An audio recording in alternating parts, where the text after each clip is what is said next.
গ্রামগুলোতে যেখানে এখনো খেলার মাঠ যায় নাই, যে গ্রামে এখনো স্কুল পৌঁছায় নাই, আমাদের পার্শ্ববর্তী এখানে গ্রাম আছে হোসেনপুর, সেখানে স্কুল নাই। এজন্য আমরা জানি এই রকমের অনেক জায়গা আছে, রাস্তাঘাটগুলোর ভিতর দিয়ে আমি অনেকবার গেছি। এই ঘোলদাড়ির ভিতর দিয়ে ওই হোসেনপুর যেতে গেলে মনে হবে যে যদি কাদামাটির সময় যান তাহলে আপনার যাওয়ার কোনো উপায় নাই সেখানে।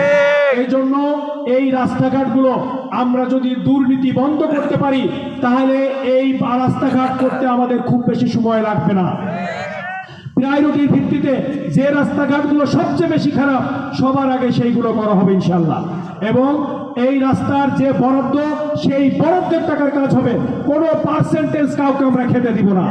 এই জন্য সম্মানিত ভাই এবং বন্ধুরা, আমাদের এলাকার প্রশ্নে, আমাদের সবার উন্নতির প্রশ্নে, আমাদের নিরাপত্তার প্রশ্নে, আমাদের মা এবং মেয়েদের সকলের নিরাপত্তার প্রশ্নে এবং তাদের অধিকার ফিরিয়ে দেওয়ার প্রশ্নে আসুন দল মতের ঊর্ধ্বে উঠে সকলেই আমরা 12ই ফেব্রুয়ারি নির্বাচনে দলে দলে ভোট সেন্টারে যাই। আমার দেশের চাবিকাঠি আমরা বুঝে নিই। আমরা মানুষের কল্যাণের জন্য সবাই নিজেদেরকে নিয়োজিত করি, মানুষকে সম্মান দিয়ে সকলের ভালোবাসা আদায় করে নিই। আমরা এটা নিশ্চয়তা দিচ্ছি, আল্লাহ আমাদেরকে কবুল করলে সে কোন দল করে এই বিবেচনার বিষয় নয়।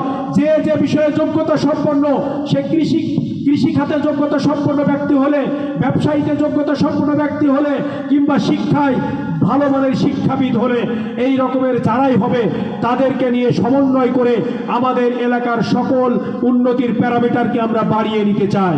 এই জন্য সম্মানিত ভাই এবং বন্ধুরা, আসুন আমরা মেধাবীদের জন্য, যুবকদের জন্য যে কর্মসূচি নিয়েছি, আমাদের একটা